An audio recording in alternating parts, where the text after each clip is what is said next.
N'oubliez pas de soutenir et de vous abonner à la page Eco News Insight pour recevoir toutes les nouveautés.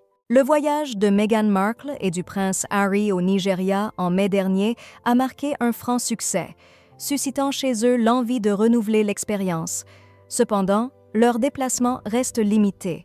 Leur passage éclair à Londres en mai 2024 fut suivi d'un vol vers le Nigeria où ils ont été invités par le chef d'état-major de la Défense pour une visite qui a pris des allures de tournée royale.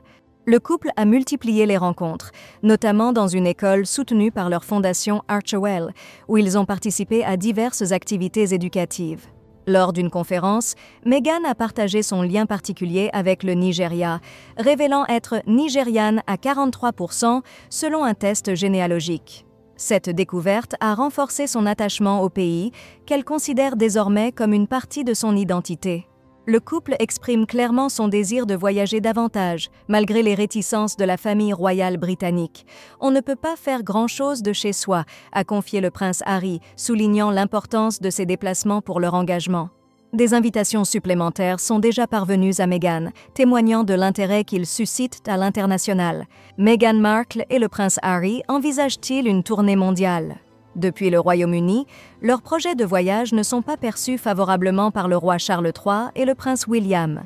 Une experte royale a souligné lors du récent voyage du couple au Nigeria que le roi et le prince, de même que le gouvernement, tiennent à ce qu'il soit clair que Harry ne représente pas la famille royale ni la Grande-Bretagne lors de ses déplacements.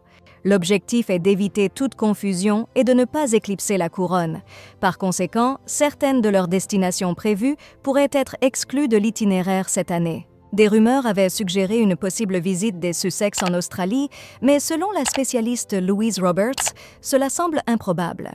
Ils ne peuvent visiter des lieux où Charles III et Camilla ont prévu de se rendre, donc l'Australie n'est pas envisageable, a-t-elle déclaré à Sky News Australia, étant donné que le roi et sa femme ont prévu de se rendre en Océanie en octobre. Il semble donc nécessaire de reconsidérer les plans de voyage du couple.